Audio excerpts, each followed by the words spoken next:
আসসালামু আলাইকুম।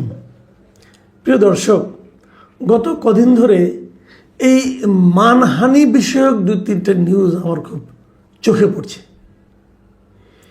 কোনো একটা ঘটনায় কোনো একজনেরকে অপমান করা হয়েছে, তার মানহানি হয়েছে, এবং এটা নিয়ে যার মানহানি হয়েছে তিনি অবশ্য অতটা বিচলিত নন, কিন্তু তার কিছু সমর্থক খুবই উন্মত্ত এবং তারা বেপরোয়া। এই সমস্ত ঘটনা ঘটছে। প্রথম ঘটনাটা ঘটেছে আমাদের প্রধানমন্ত্রী জনাব তারেক রহমানকে নিয়ে একটা মন্তব্য করেছেন জাতীয় গণতান্ত্রিক পার্টি মানে জাগপার একজন নেতা। উনি জাগপার সহসভাপতি এবং একই সঙ্গে স্পোক্স পারসন মিস্টার রাশেদ প্রধান। উনি কিছু কথা বলেছেন। এই বলার কারণে বিএনপির কর্মী সমর্থক ছাত্রদল অথবা যুবদল এই ধরনের যারা আছেন তারা খুবই দুঃখিত হয়েছেন এবং তারা মনে করেছেন তাদের নেতার মানহানি করা হয়েছে, নেতাকে অপমান করা হয়েছে। অতএব এর চিকিৎসা কি? এর চিকিৎসা হলো যে রাশেদ প্রধানের বাড়ি ভাঙচুর করা, রাশেদ প্রধানের যে অফিস পঞ্চগড়ের সে অফিস ভাঙচুর করা, তার বিরুদ্ধে মিছিল করা এবং তাকে পঞ্চগড়ে অবাঞ্ছিত ঘোষণা করা। এই যে কাজগুলো তারা করেছেন এর কোনোটাই কিন্তু আইনের মধ্যে পড়ে না, কিন্তু তারা এটা করেছেন এবং প্রকাশ্যেই করেছেন। তাহলে আপনি ওনার অফিস ভাঙচুর কেন? আপনি স্লোগান দিতে পারেন, আপনি মিটিং করতে পারেন, এটা নিয়ে আপনার প্রতিবাদ করতে পারেন, কোনো সমস্যা নেই, কিন্তু তার অফিস ভাঙলেন কেন? এটা জিজ্ঞাসা করাতে যারা এই কাজটা করেছেন পঞ্চগড় জেলা যুবদল এবং যুবদলের যে সাধারণ সম্পাদক তিনি বলেছেন যে আমরা মিছিল আর মিটিং করেছি এবং তাকে অবাঞ্ছিত ঘোষণা করেছি, কিন্তু জাগপার অফিসে ভাঙচুর করেছে বিক্ষুব্ধ জনতা, আমরা না।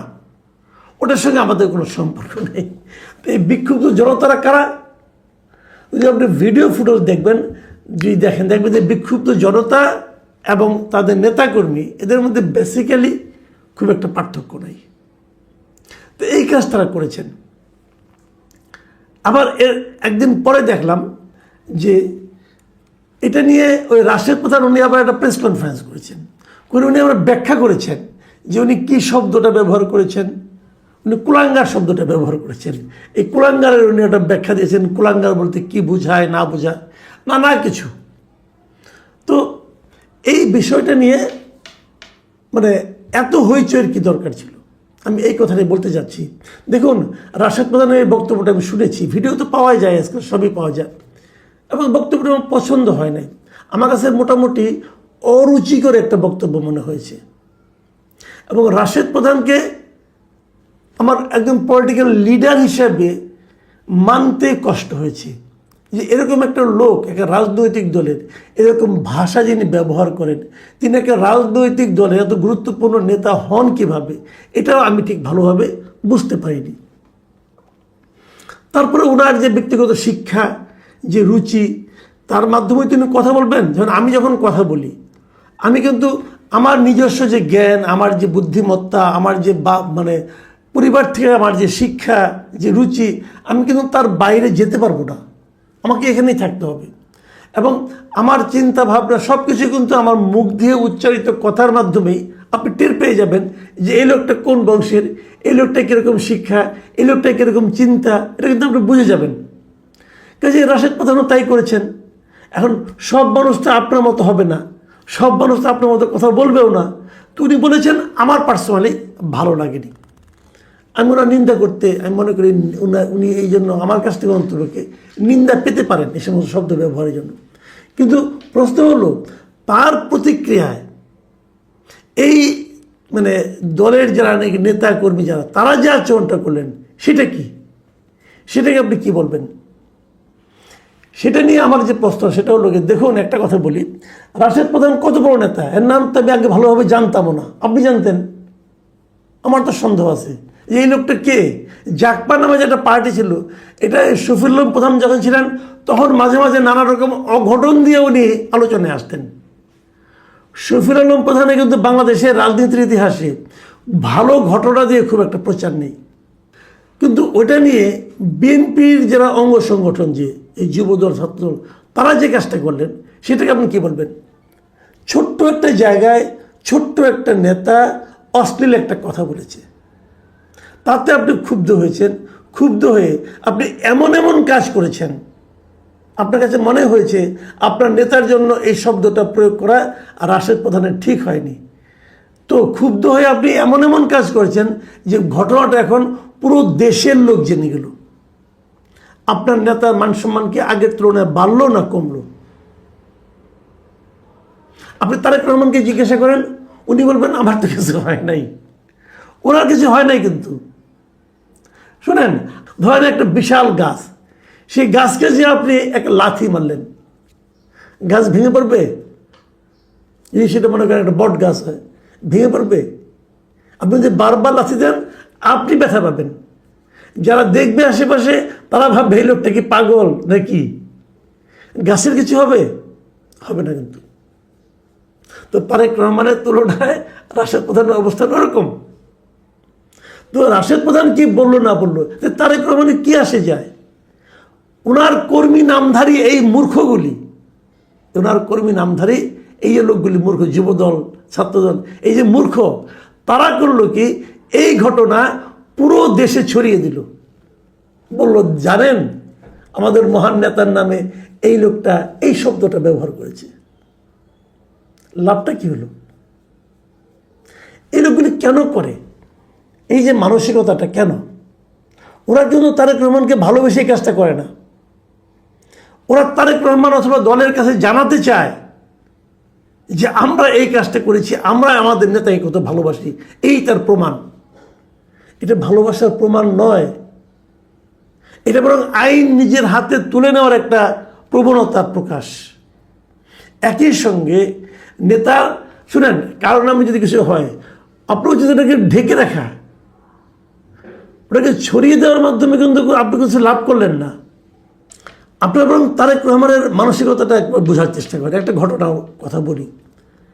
অনেক আগে 2009 সালে, মানে 2008-এর যে নির্বাচন হয়েছিল, সেই নির্বাচনে বিএনপির পরাজয়ের পরপরই যখন আওয়ামী লীগ ক্ষমতায় এলো, তখন বিএনপির একটা জাতীয় কাউন্সিল হয়েছিল। সেই কাউন্সিলে তারেক রহমানকে সিনিয়র ভাইস চেয়ারম্যান পদে মানে নির্বাচিত করা হয়। এবং সবাই জানেন যে চেয়ারপারসন ছিলেন খালেদা জিয়া। ওনার কারণে ওনার পুত্রের এই বড় পদ পাওয়া, মানে উনি দ্বিতীয় মানে প্রধান ব্যক্তিতে রূপান্তরিত হলেন। এবং ওই সময়ে মেহেদী আকরম একজন আমাদের কার্টুনিস্ট আছেন, উনি একটা ব্যঙ্গচিত্র আঁকেন তারেক রহমানকে নিয়ে।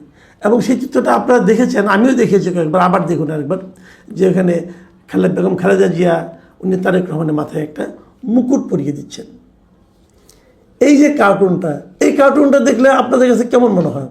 এখানে কি তারেক রহমানের চেহারা ঠিক মতো আঁকা হয়েছে? এখানে কি খালেদা জিয়ার চেহারা ঠিক মতো আঁকা হয়েছে? বলুন, হয়নি তো। এখন আপনি যদি বলেন যে খালেদা জিয়ার চেহারা এরকম বিকৃত করে আঁকা হলো কেন, অতএব মেয়েদের ভক্তদের মারো, বলতে পারেন, এই সমস্ত লোকরা বলতেও পারে। কিন্তু তারেক রহমান কী করলেন? এত বছর পরে সেই কার্টুনটা উনি ওনার নিজের ফেসবুকে এই গত বছরের মে মাসে উনি কিন্তু শেয়ার করেছেন। এবং শেয়ার করে উনি বলেছেন যে এই যে বিষয়গুলো, এই যে সাংবাদিকদের যে মত প্রকাশের স্বাধীনতা, এটা থাকা উচিত। এই ছবিটা নিজে শেয়ার করে এটাকে উনি সাংবাদিকদের মত প্রকাশের একটা নমুনা হিসেবে উপস্থাপিত করেছেন। নিজেকে নিয়ে কার্টুন যদি উপস্থাপন করতে পারেন, সেই নেতার অনুসারী হওয়ার চেষ্টা করেন। সেই নেতার অনুসারীরা কিন্তু মানুষের বাড়িঘর গিয়ে ভাঙবে না। ওই ট্র্যাডিশনাল পলিটিক্স ছেড়ে দেন ভাই। দেখুন, আমরা আরেকটা জিনিস দেখলাম, এর মাঝে আমাদের যিনি চিফ হুইপ আছেন, সেই চিফ হুইপের বিষয়ক একটা ব্যঙ্গাত্মক, তাকে নিয়ে তার একটা মন্তব্যকে কেন্দ্র করে, এই তিমি এবং হাঙ্গর খাওয়া দাওয়াত বিষয়ে একটা মন্তব্য উনি করেছিলেন।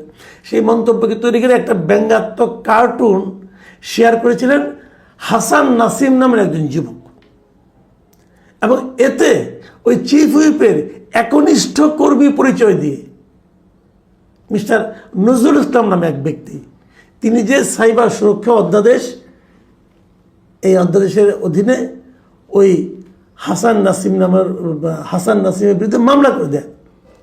এবং মামলার পর কী হয়েছে, তাকে পুলিশে বীর পুলিশটা বুঝেন না, ক্ষমতাধরের একনিষ্ঠ কর্মী হামলা করছে, তাকে যে ধরে নিয়ে আসছে এবং ধরার পর তাকে আদালতে উপস্থাপন করে তাকে কারাগারেও পাঠিয়ে দেওয়া হয়েছে হাসান নাসিমকে।